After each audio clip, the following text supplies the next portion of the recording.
Alright, this is Eric Moss again. Someone asked me to do a video on my trad rack, so here it is as it stands now.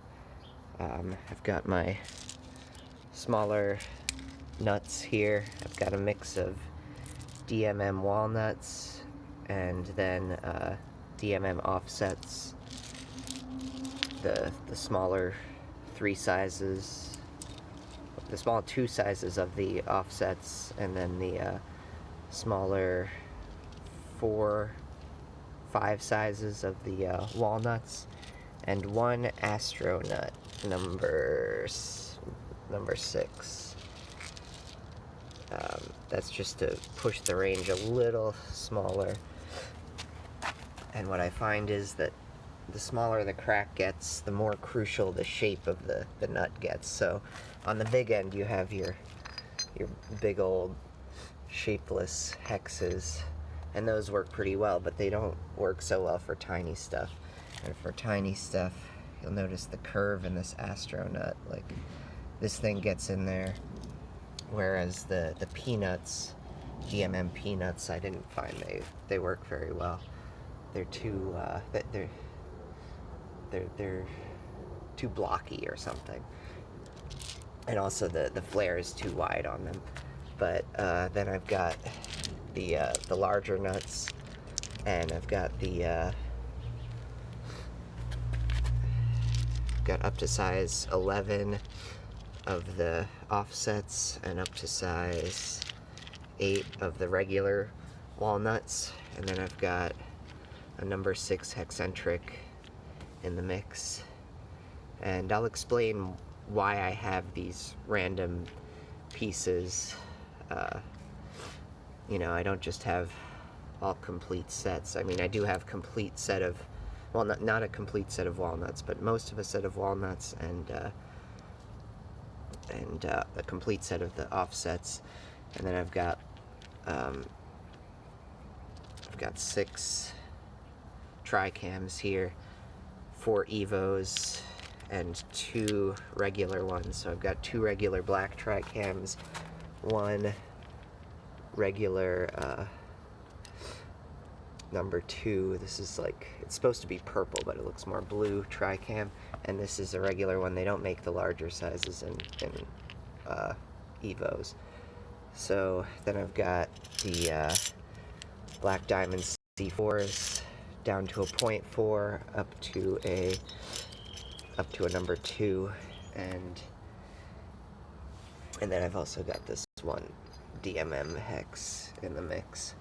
And again, it seems like a random thing, but it's not. It's just actually one trick, without using any computation or anything, is to just look at the wear on your pieces and see which ones you're actually using. And this one I found came in pretty handy. Oh, hey, Chicky. And I think about you know, pushing the range up a little bit to like a blue number 3, I guess, but I just haven't had much need yet. I haven't really encountered many cracks that big, and you know, that's on the higher end of protection anyway for me. So I'll explain in a second what I mean by that. It's that I'm trying to approach a curve with my rack distribution, so to speak.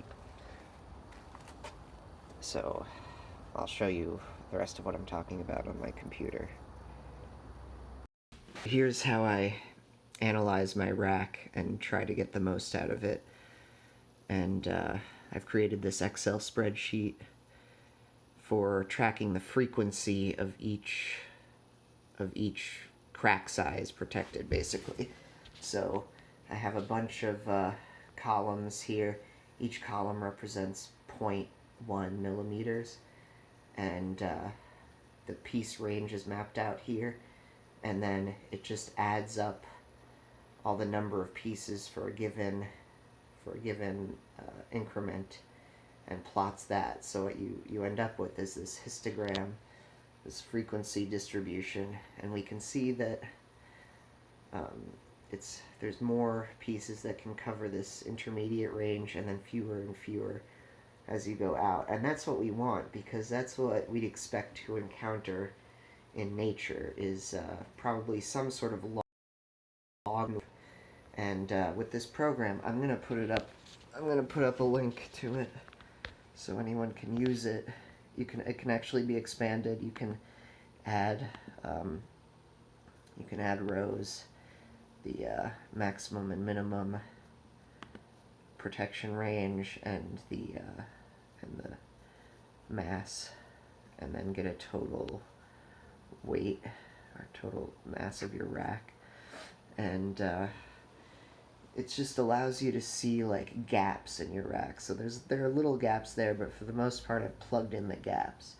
And let me show you how I use two different colors here, a red distribution and a blue distribution, to compare different loadouts. So here I was trying to decide whether I want to carry the number 9 walnut, and so the red is without it and the blue is with it. And you can see where I lost some protection there, but I also save, what, 50 grams, and the curve looks a little more like what we would want, more like a log normal curve. So let's just assume we're taking that off my rack, and let's do another comparison. Maybe I want to leave the gray C4 at home. What happens there? Alright, so we kind of get this flattening here. It doesn't look so much like a normal curve anymore as the other one did. So I'm gonna say leave that there. But the way I got all these seemingly random pieces on my rack is I would notice a gap like this. Or hold on, let's take it off that one. No, wrong one. That's the number 3 torque nut. We need that. Hexcentric. Alright, so before I had something like this, that doesn't quite look like a log normal curve or any sort of normal curve, because it's too sharp a curve right here. It should be more gradual and look a little more like an actual curve.